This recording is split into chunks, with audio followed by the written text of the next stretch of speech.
La oficina del licenciado Ricardo Cícero estaba ubicada en el corazón de Polanco, en un edificio antiguo que resumaba la formalidad y el peso de las decisiones financieras. Los techos altos y las molduras de caoba reflejaban tenuemente la luz invernal de la Ciudad de México, creando un ambiente de solemnidad casi opresiva. Era el escenario perfecto para el drama silencioso que estaba a punto de desarrollarse.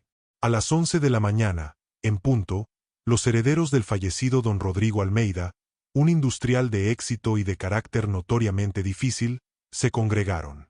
El primero en llegar fue Lucas Almeida, el hijo menor. Lucas era un joven de 28 años con un aire permanentemente despeinado y vestimenta que sugería una cómoda indiferencia por el código de vestimenta de Polanco. Pantalones de mezclilla, una camisa de lino desabrochada y un saco de pana gastado. En su mano, llevaba una bolsa de tela con unos bocetos. Su lenguaje corporal era de resignación. Se sentó en la silla de cuero más alejada del escritorio, como si esperara que el suelo se lo tragara. Lucas era conocido en la familia como el artista, un eufemismo que su padre utilizaba para describir a alguien que se rehusaba a ganarse la vida de verdad. Su relación con don Rodrigo había sido una larga serie de silencios incómodos y decepciones mutuas. Sabía que su presencia allí era un mero formalismo. Pocos minutos después, la puerta se abrió con un golpe seco y la atmósfera se congeló. Entró Marina Almeida, la hermana mayor. La comandante Marina Almeida, de 40 años, no solo vestía un impecable uniforme de gala del ejército mexicano, sino que lo llevaba con una autoridad inherente que hacía que la habitación pareciera encogerse. Su cabello castaño oscuro estaba recogido en un moño estricto, su postura era de alerta máxima, y sus ojos, fríos y calculadores, examinaron la habitación como si estuviera inspeccionando una base militar. Marina era la hija ejemplar, exitosa, disciplinada y la clara favorita de su padre, quien había visto en ella la continuidad de su propio rigor. Para Marina, Lucas no era solo un hermano, era un parásito, una muestra viviente de la debilidad que su padre había trabajado tan duro para extirpar de la línea familiar. El licenciado Ricardo Cícero observaba la dinámica desde su gran escritorio de nogal. Cícero era un hombre de unos 50 años, de modales pulcros y voz grave, pero había una chispa inusual en sus ojos. Llevaba gafas de montura fina y un traje impecablemente cortado, pero en la comisura de sus labios se dibujaba una ligera curva, casi imperceptible, que sugería una diversión contenida o un conocimiento profundo que los demás no poseían. Él había sido el abogado de cabecera de don Rodrigo por más de 20 años y conocía los secretos de la familia tan bien como la contabilidad de la empresa. Cícero desdobló el pergamino del testamento con un crujido sordo. La tensión era palpable. Lucas se concentró en una mancha en el patrón de la alfombra. Marina cruzó sus piernas con un movimiento seco que sonó a sentencia. El licenciado comenzó la lectura con voz profesional, detallando el vasto patrimonio, las acciones de la cementera, las propiedades en Valle de Bravo y Puerto Vallarta, la residencia principal. Tal como se esperaba, la mayor parte de los activos materiales, incluyendo el control de las empresas familiares, fueron legados a Marina. Su disciplina y éxito la hacían la heredera natural y la guardiana del imperio. Marina asintió con una satisfacción discreta, pero firme. Lucas apenas se inmutó. La fortuna de su padre era un universo ajeno a sus acuarelas y sueños. La lectura parecía haber concluido. Marina ya se preparaba para levantarse cuando el licenciado Cícero se detuvo y carraspeó, ajustándose las gafas. Ahora, la cláusula especial. Don Rodrigo deseaba dejar un legado final, algo que él consideraba su valor real, un bien no material cultivado a lo largo de los años, y que debe ser entregado a la persona que, cito textualmente, mejor represente el espíritu de mi vida no vivida y la única felicidad que me permitía atesorar. Punto. Hubo un silencio desconcertado. Marina frunció el ceño, impaciente. ¿Qué tipo de tontería era esa? Cícero se dirigió a Lucas, y fue entonces cuando la bomba cayó. El valor real, de acuerdo con el deseo de su padre, pasa a ser propiedad exclusiva de usted, Lucas Almeida. Marina se levantó de golpe, haciendo chillar la silla contra el piso de madera. Su rostro, normalmente de piedra, se contorsionó en una mezcla de incredulidad y furia. En su mente, Esto era un insulto final de su padre, una burla póstuma que recompensaba al fracasado. «No puede ser», espetó Marina, su voz baja y cargada de veneno. Se acercó a Lucas, que ya estaba pálido, y lo miró con un desprecio absoluto. «No vales nada, Lucas. Una farsa en la vida y una farsa aquí. Lo que recibas es una ofensa a mi padre y a mí». Y en ese instante preciso, en el clímax de la humillación de Lucas y la indignación de Marina, el licenciado Ricardo Cícero, el hombre de leyes, el guardián de la voluntad del difunto, inclinó ligeramente la cabeza y, sin disimulo, sonrió. El aire en la oficina del licenciado Cícero se había vuelto pesado, casi tóxico, después de la declaración cortante de Marina. Su voz, entrenada para dar órdenes en un campo de batalla, resonó con una hostilidad que superaba la formalidad de la lectura del testamento. Lucas se encogió, herido por la familiaridad brutal de la acusación. Las palabras de su hermana eran el eco de años de desaprobación paterna. Fue el momento en que el licenciado Cícero dejó de ser un mero lector de documentos y asumió un papel más activo. Su sonrisa, que había sido apenas un tic nervioso, se amplió levemente, aunque mantuvo una expresión de calma estudiada. Era una sonrisa que no denotaba burla, sino una anticipación por la revelación que estaba a punto de hacer. «Comandante Marina», intervino Cícero, su tono suave pero autoritario, logrando detener la erupción de su ira. «Le pido que retome su asiento. El contenido del testamento es indiscutible. La ofensa, si la hay, no es mía, sino una voluntad claramente establecida por don Rodrigo».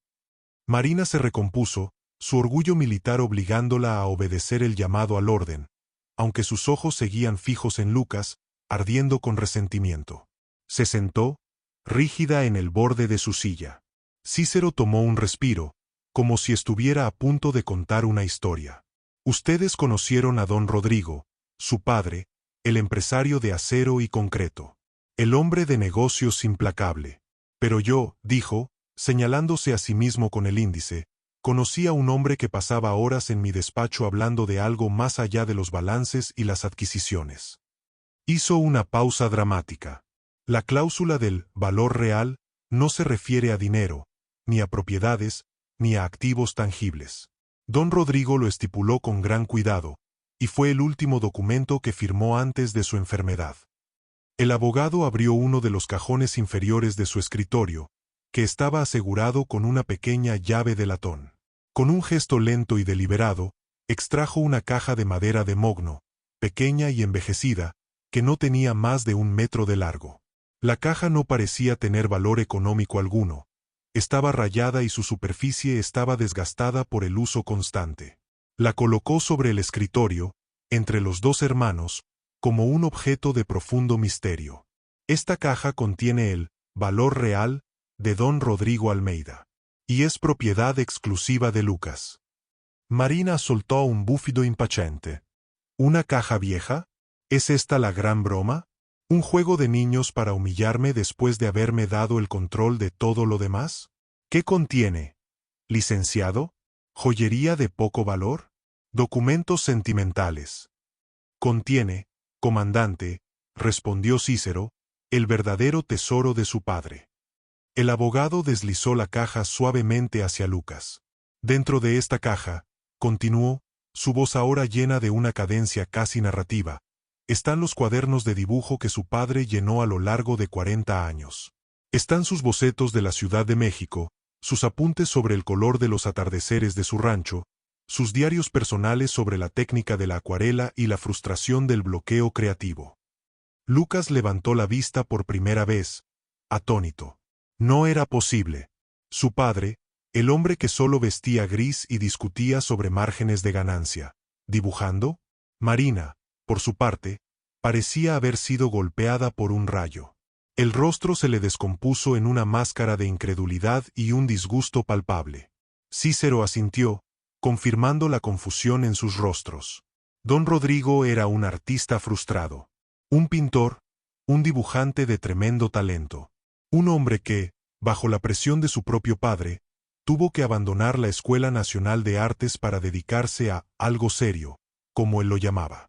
Él construyó un imperio, sí, pero fue un imperio edificado sobre la negación de su propia vocación. El abogado colocó sus manos entrelazadas sobre el escritorio y miró directamente a Lucas.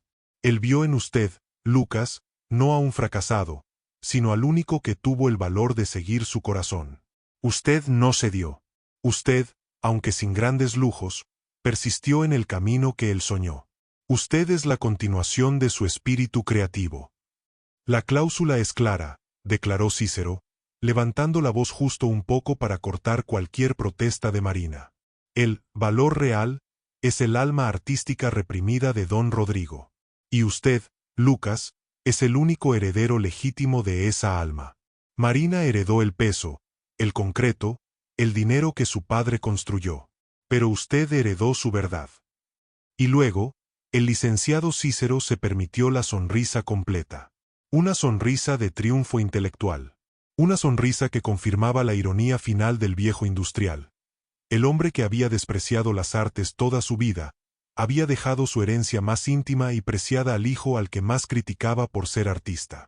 Marina, con toda su disciplina, todo su éxito, y toda su obediencia, había recibido la fortuna, pero el padre le había negado la confesión de su corazón. La ofensa no era para Lucas, sino para la propia Marina, cuya vida estaba tan entrelazada con las expectativas del padre que no había espacio para su verdad oculta. Las palabras de Marina, no vales nada, flotaban en el aire, volviéndose insignificantes y estúpidas frente a la evidencia del legado. Lucas sí valía, para su padre, valía la pena de una vida entera.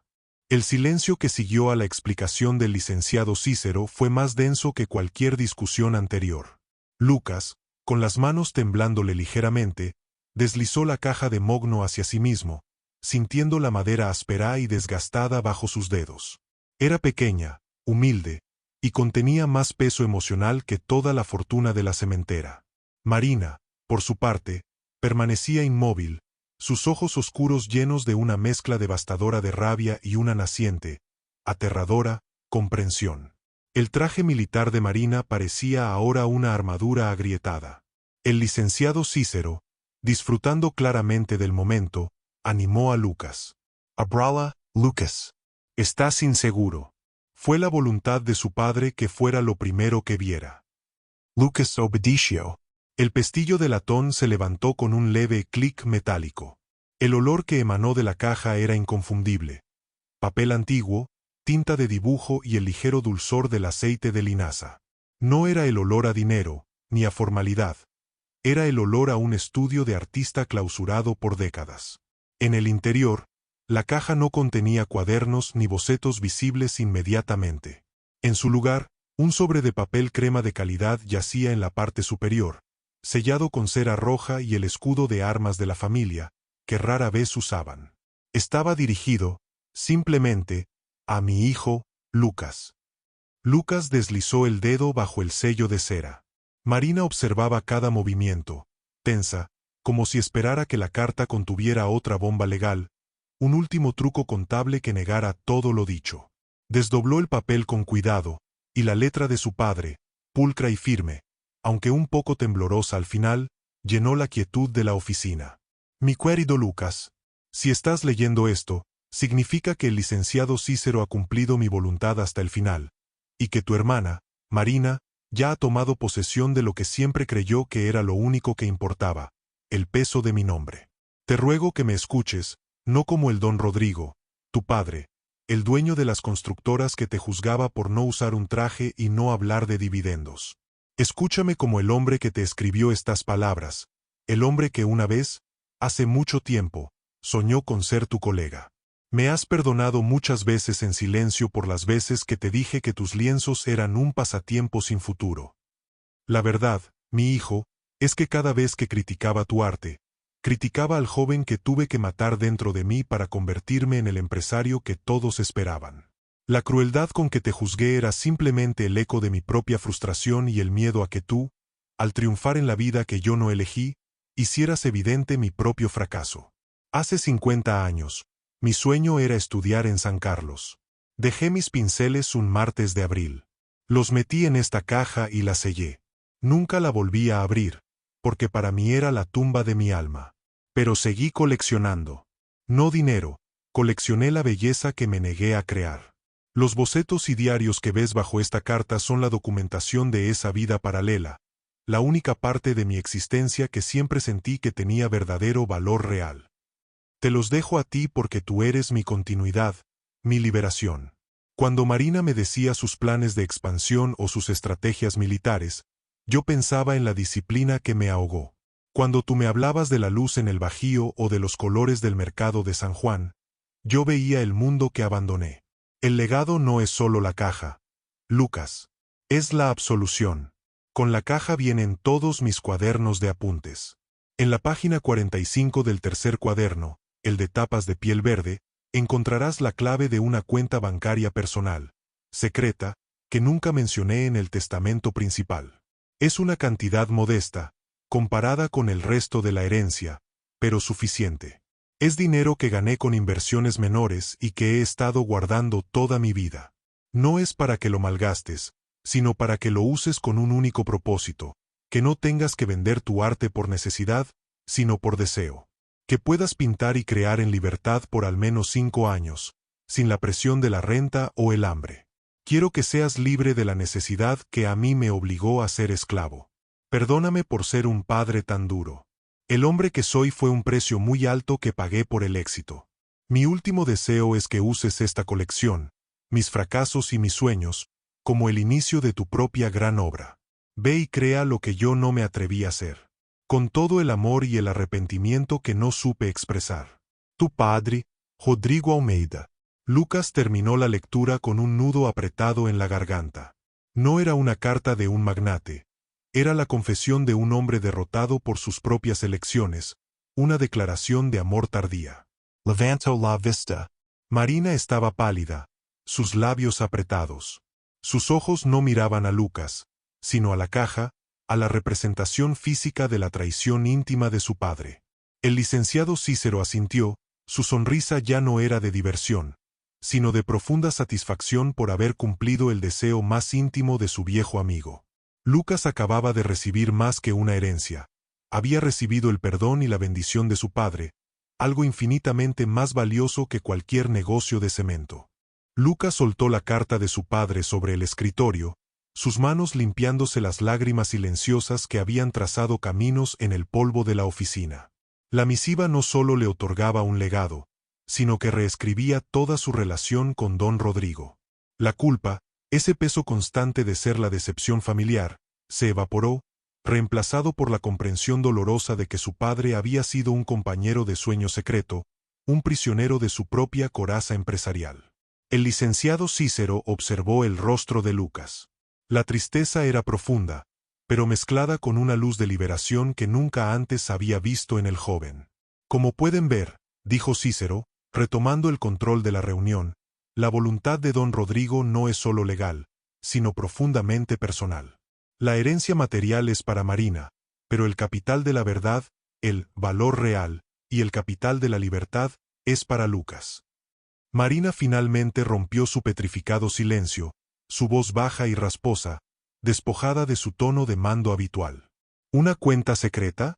¿Dinero ganado en inversiones menores? ¿Y todo para financiar su pasatiempo? Había un eco de dolor y una humillación profunda en su voz. Había cumplido cada mandato, había renunciado a su propia vida personal para ser la heredera perfecta, y su padre le había ocultado una parte de sí mismo, una parte que ahora entregaba al hermano que ella despreciaba. Señora comandante, respondió Cícero con una formalidad severa. No es un pasatiempo. Era el sueño de don Rodrigo. Y sí, es una cuenta secreta. Está en un banco suizo y la clave está en el tercer cuaderno, tal como se especificó. Es un fondo modesto, sí, comparado con el holding empresarial, pero muy significativo. El abogado abrió un documento final en su iPad y se lo mostró a Marina. El testamento establece que Lucas recibe el valor real y un 3% de las acciones no cotizadas, específicamente destinado a ser convertido en liquidez inmediata. Este dinero, subrayó Cícero, señalando la cifra, equivale a 5 años de ingresos cómodos, con el único propósito de que pueda dedicarse a crear arte. Marina se levantó de nuevo, pero esta vez no con ira, sino con una frialdad cortante. Esto es un acto de sabotaje emocional, Ricardo. Papá siempre odió la debilidad. Hizo esto para asegurarse de que mi primer acto como su sucesora fuera financiar la incompetencia de mi hermano. Me obliga a ser la ejecutora de su arrepentimiento. Lo obliga a ser justa, comandante, corrigió Cícero con firmeza. Su padre no quería que Lucas, su hijo artista, tuviera que vivir de encargos que odiara o tuviera que vender su alma por unos cuantos pesos. Quería darle el lujo más grande que existe para un creador: el tiempo y la libertad para encontrar su voz auténtica. El dinero es solo la herramienta para comprar ese tiempo. Lucas, que había permanecido mudo asimilando la magnitud del regalo de su padre, finalmente habló. Su voz era tranquila, contrastando con la furia reprimida de su hermana. No es para malgastar, Marina, dijo Lucas, levantando la mirada. Ya no se sentía el niño acobardado. Había una nueva dignidad en él, cimentada por la carta. Es para crear. Es la única forma en que puedo honrarlo.